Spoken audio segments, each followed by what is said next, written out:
Welcome to Hollywood narrator. तो दोस्तों, आज मैं आपके लिए लेकर आया हूँ 2022 में रिलीज हुई हॉलीवुड मूवी डीप वाटर। और इस मूवी का मेन कैरेक्टर है अपना बैटमैन, यानी अपने बेन एफ्लेक भाई। मूवी की शुरुआत में हम देखते हैं कि हमारा बैटमैन अपनी वाइफ के साथ एक कमरे में है और वो दोनों पार्टी में जाने के लिए तैयार हो रहे होते हैं। तभी उसकी वाइफ कहती है, मुझे मेरी सैंडल पहना दो। और साथ ही साथ वो कहती है, तुम्हें पता है ना मैं तुमसे कितना प्यार करती हूँ। लेकिन हमारा बैटमैन कोई रिप्लाई नहीं करता और कहता है, चलो पार्टी में चलते हैं, देर हो रही है। फिर वो दोनों पार्टी में पहुँचते हैं और वहाँ पहुँचकर बैटमैन की बीवी अपने पुराने दोस्त जोल से मिलती है और वो उसके साथ बातें करने लगती है। और तभी अपना बैटमैन देखता है कि वो दोनों एक कमरे में बैठ के एक दूसरे को किस कर रहे होते हैं। हमारा बैटमैन ये सब देखता है लेकिन वो कोई रिस्पॉन्स नहीं करता, जैसा कि उसके लिए ये नॉर्मल बात हो। उसके फ्रेंड्स भी बोलते हैं, लगता है तुम्हारी बीवी और इस लौंडे का कोई चक्कर चल रहा है। लेकिन हमारा बैटमैन उनको भी इग्नोर कर देता है। कसम से लड़कियां किसी की सगी नहीं होती। और कुछ देर बाद उसकी वाइफ मेलिंडा पियानो बजाने लगती है और हमारा बैटमैन हंसने लगता है जैसे कुछ हुआ ही ना हो। कुछ देर पहले उसकी वाइफ किसी और के साथ मुंह मार रही थी और अब हमारा बैटमैन ऐसे रिएक्ट कर रहा है जैसे कुछ हुआ ही नहीं। तभी पीछे से वही लौंडा जो उसकी वाइफ के साथ चुम्मा चाटी कर रहा था, वो आके कहता है कि तुम कितने अच्छे पति हो, जो अपनी पत्नी की पर्सनल लाइफ में जरा भी इंटरफियर नहीं करता। तभी हमारा बैटमैन रिप्लाई करता है, तुम्हें पता है मेरी बीवी का एक पुराना बॉयफ्रेंड था जो आजकल टाउन से गायब है। तुम्हें पता है वो क्यों गायब है? तो लौंडा कहता है, नहीं तुम बताओ। तो हमारा बैटमैन बोलता है, क्योंकि मैंने उसको जान से मार दिया और गाड़ दिया। ये बातें सुन के उस लौंडे की फड़े आती है और वो तुरंत पार्टी छोड़ के भाग जाता है। पार्टी खत्म होने के बाद जब हमारे बैटमैन की बीवी उससे पूछती है, क्या तुमने मेरे बॉयफ्रेंड को धमकाया था जो वो पार्टी छोड़ के भाग गया? तो हमारा बैटमैन बोलता है, अरे नहीं, मैंने कोई धमकी नहीं दी। उसके बाद वो दोनों घर पहुंचते हैं। वहाँ उन दोनों की एक बेटी होती है जिसका नाम ट्रिक्सी होता है और उसके लिए उन्होंने एक बेबी सीटर रखा होता है। लेकिन मेलिंडा ने उसी के सामने अपना टॉप उतार दिया और ये सब देखकर बैटमैन उस बेबी सीटर को कहता है कि मेरी वाइफ एक अलग कल्चर से बिलोंग करती है, वो ब्राज़ीलियन है और वो काफ़ी ओपन माइंडेड है, तुम माइंड मत करो। उसके बाद उसकी वाइफ अलग कमरे में चली जाती है और हमारा बैटमैन उसके कमरे में जाता है और उसको बॉडी मसाज देने लगता है। और तभी वो पूछता है, क्या तुम्हें समझदार लड़कों से कोई प्रॉब्लम है? तुम हमेशा चूतिया लौंडों को ही क्यों सेलेक्ट करती हो? उसकी वाइफ बोलती है, मैं किसी भी लौंडे का दिमाग देख के उसको सेलेक्ट नहीं करती, मैं केवल उससे मजा करने के लिए उसको सेलेक्ट करती हूँ।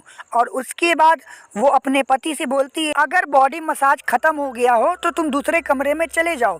इससे हमें पता चलता है कि दोनों हस्बैंड वाइफ अलग अलग रूम में सोते हैं।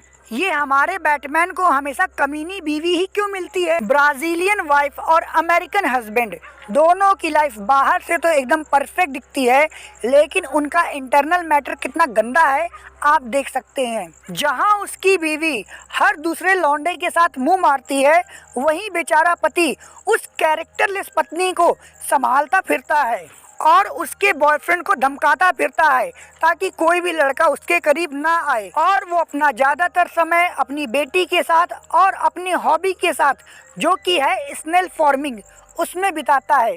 वो अपने घर के गैराज में एक छोटा सा स्नेल फार्म भी बना रखा है। दूसरे दिन हमारा बैटमैन अपनी बेटी को जब स्कूल छोड़ने जाता है, वहाँ उसकी पुरानी फ्रेंड कैली मिलती है और वो कहती है, मैंने सुना है कि तुम अपनी बीवी के बॉयफ्रेंड को मारते फिरते हो। तो हमारा बैटमैन बोलता है, मैंने उस चूतिया को केवल डराया था। और कैली कहती है, आइडिया अच्छा था, अब वो चूतिया तुम्हारे घर के आसपास भटकेगा नहीं। यही बात हमारे बैटमैन के दोस्तों तक पहुंच जाती है और वो भी इसको यही बात बताते हैं। और उसकी बीवी भी ये बात सुन के बहुत भड़क जाती है कि तुम मेरे बॉयफ्रेंड जोल को धमका कर पार्टी से भगा दिए थे और मुझे तो लगता है कि तुमने सच में मेरे पुराने बॉयफ्रेंड मार्टिन का मर्डर किया है। और उसके बाद वो कहती है, आज रात को मैं जॉयल को अपने घर पे डिनर पे बुलाऊंगी और तुम्हें उसको सॉरी बोलना होगा। और हम देखते हैं कि वो चूतिया लौंडा जॉयल हमारे बैटमैन के घर आ जाता है और फिर वो दोनों टेबल पे बैठ के बात कर रहे होते हैं। तभी अचानक उसकी बीवी कहती है कि तुम दूसरे कमरे में जाओ और मेरी बेटी को स्टोरी सुनाओ, मुझे अपने बॉयफ्रेंड के साथ प्राइवेट टाइम चाहिए। और हमारा बैटमैन चुपचाप अपनी बीवी को वहीं छोड़कर बेटी के कमरे में चला जाता है और उसकी बेटी कहती है कि मुझे मेरी मम्मी बिल्कुल भी पसंद नहीं है, वो दूसरे लड़कों के साथ घूमती हैं, जो कि बहुत गंदी बात है। अपनी बेटी की ये बात सुनने के बाद हमारा बैटमैन उठता है और बाहर जाता है तो देखता है कि उसकी बीवी और वो लौंडा जॉल दोनों इंटीमेट हो रहे होते हैं। तभी वो किचन में जाके एक प्लेट तोड़ देता है, जिससे वो दोनों डिस्टर्ब हो जाते हैं और फिर वो जॉल के पास अकेले जाता है और कहता है, मैं तुझे कोई सॉरी बोलने वाला नहीं हूँ, मैं तुझे बताना चाहता हूँ कि मैंने ही मार्टिन को जान से मारा, वो भी हैमर से उसके सर पे मार मार के। ये बात सुन के वो लौंडा भाग जाता है। अगले दिन दोनों हस्बैंड वाइफ एक प्रोड्यूसर के पास जाते हैं जो कि मूवीज़ बनाता है और वो दोनों आपस में बात कर रहे होते हैं। अभी वो प्रोड्यूसर हमारे बैटमैन से पूछता है कि तुम करते क्या हो, तो हमारा बैटमैन बोलता है, मैं सॉफ्टवेयर इंजीनियर हूँ और मैं ब्लू चिप बनाता हूँ जो ड्रोन में यूज़ होता है। तभी प्रोड्यूसर रिप्लाई करता है, अच्छा वही ड्रोन जो अफ़गानिस्तान में बॉम्ब गिराते हैं। तो हमारा बैटमैन बोलता है कि वो ड्रोन किसी गरीब के घर पे खाना भी पहुंचा सकते हैं, बस तुम उसका एड्रेस बता दो। और इन दोनों की आर्ग्यूमेंट इसी तरह चलती रहती है। उसके बाद हमारा बैटमैन उठता है और वो अपनी फ्रेंड के साथ डांस करने लगता है, जिसको डांस करता देख हमारे बैटमैन की बीवी काफ़ी जल जाती है। साली तुम करो तो रास लीला, वो बेचारा करे तो कैरेक्टर ढीला। और उसके बाद वो गाड़ी में ही बैटमैन को सेड्यूस करने लगती है और घर पहुंच के दोनों सेक्स करते हैं। आगे हम देखते हैं कि हमारे बैटमैन को पता चलता है कि उसकी वाइफ पियानो सीखने लगी है और अपने ही पियानो टीचर को अपना नया बॉयफ्रेंड बना ली है।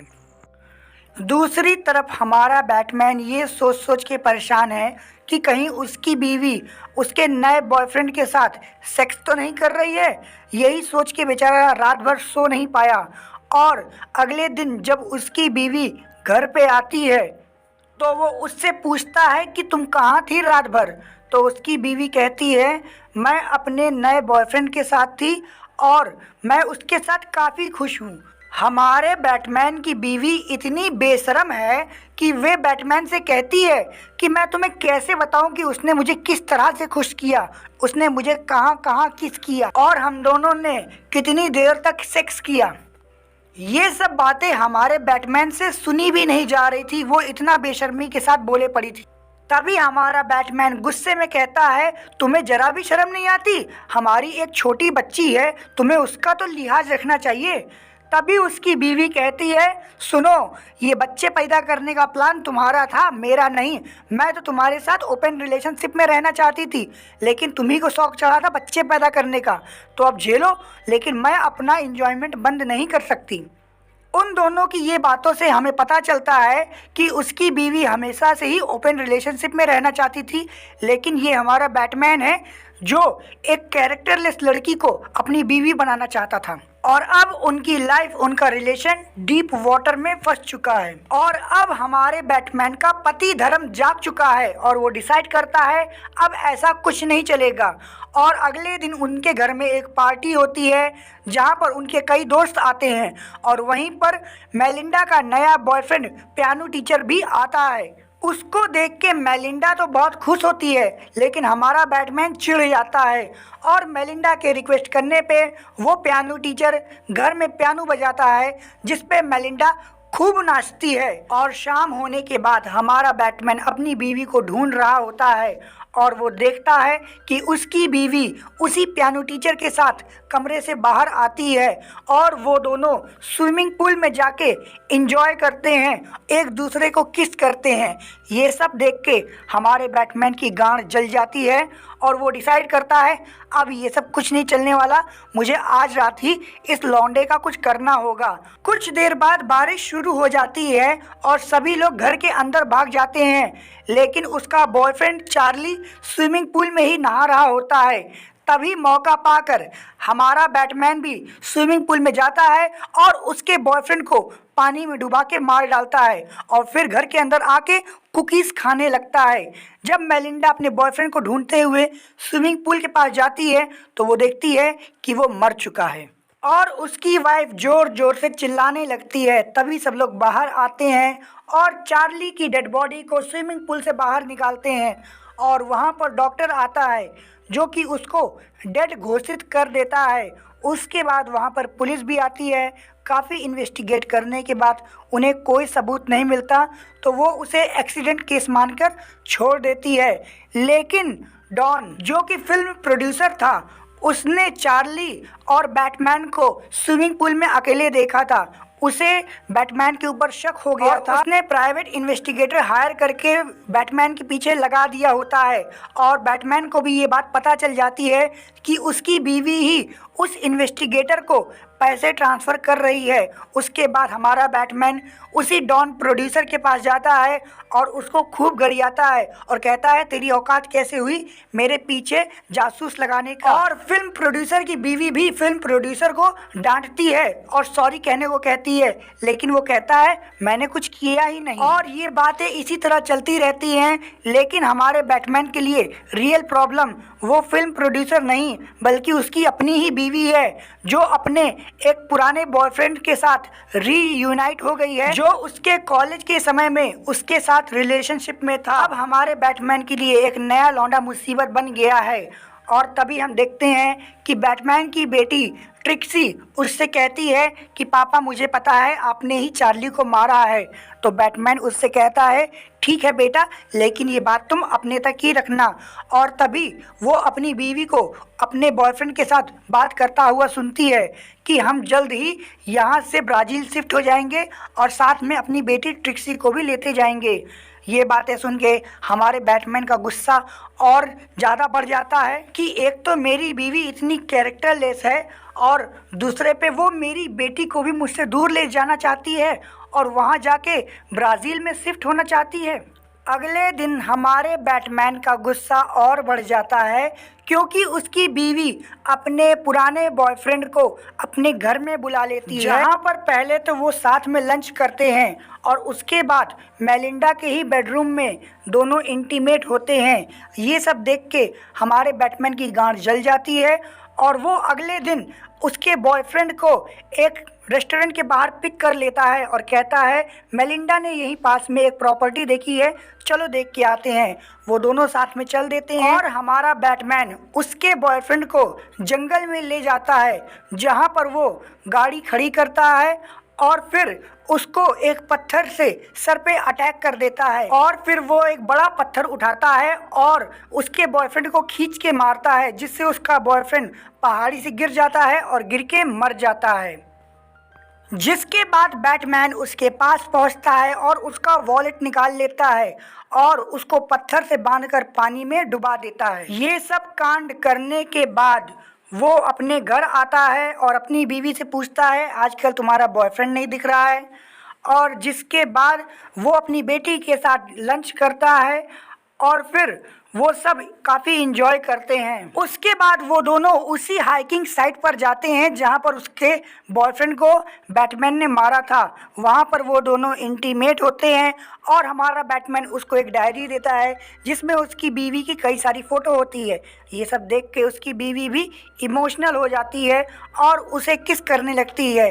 तभी बैटमैन देखता है कि उसकी बेटी नदी के किनारे पहुंच गई है और अपनी बेटी ट्रिक्सी को जब वो वहां लेने जाता है तो उसकी नज़र पानी में पड़ती है और वो देखता है कि मेलिंडा के बॉयफ्रेंड की लाश पानी के ऊपर आ गई है, जिसको देखने के बाद हमारा बैटमैन वहां से निकल जाता है और अपनी बीवी का स्कार्फ वहीं छोड़ देता है और उसकी बीवी बोलती है मेरा स्कार्फ वहीं छूट गया है। तो हमारा बैटमैन बोलता है कोई बात नहीं, मैं कल ला दूंगा। और वो दोनों अपने घर पहुंच जाते हैं। घर पहुंचने के बाद वो दोनों साथ में क्वालिटी टाइम स्पेंड करते हैं, जिसके बाद हमारा बैटमैन अपनी साइकिल उठाता है और जंगल में चला जाता है। और दूसरी तरफ उसकी बीवी मेलिंडा जब उसके गैराज में जाती है तभी इधर उधर देखते समय उसके हाथ अपने बॉयफ्रेंड टॉनी की वॉलेट लग जाता है और वो समझ जाती है कि मेरे पति ने टोनी को भी निपटा दिया। और फिर वो डॉन को कॉल कर देती है। डॉन कौन? वही फिल्म प्रोड्यूसर। और जब हमारा बैटमैन उस बॉडी को ठिकाने लगा रहा होता है तभी वहीं पे फिल्म प्रोड्यूसर डॉन आ जाता है और वो पूछता है कि विक क्या कर रहे हो? तो बैटमैन रिप्लाई करता है मैं बस अपनी बीवी का स्कार्फ लेने आया हूँ। तो डॉन कहता है वो तो मेरे पास है। उसके बाद उसकी नज़र डेड बॉडी पे भी पड़ जाती है जिसको देखकर उसकी फट जाती है और वो वहाँ से भागने लगता है। हमारा बैटमैन भी अपनी साइकिल उठा के उसका पीछा करता है और डॉन कार चलाते समय अपना मोबाइल निकाल कर पुलिस को कॉल कर रहा होता है, लेकिन उसका मोबाइल गिर जाता है और पहाड़ की रोड इतनी टेढ़ी मेढ़ी थी। तभी वहाँ पर हमारा बैटमैन शॉर्टकट पकड़ के उस डॉन की गाड़ी के सामने आ जाता है, जिसको अपनी गाड़ी के सामने देखकर डॉन अपनी गाड़ी को साइड में लेता है, लेकिन वो पहाड़ से नीचे गिर जाती है और गिरने के बाद डॉन की भी वहीं पर मौत हो जाती है। दूसरी तरफ मेलिंडा अपना बैग पैक करके वहाँ से भागने वाली होती है। तभी उसकी बेटी ट्रिक्सी उसका बैग पानी में फेंक देती है और कहती है मैं पापा को छोड़ के नहीं जाऊँगी और मैं चाहती हूँ तुम भी पापा के साथ रहो। उसके बाद वो इमोशनल हो जाती है और मेलिंडा डिसाइड करती है कि वो अब कहीं नहीं जाएगी।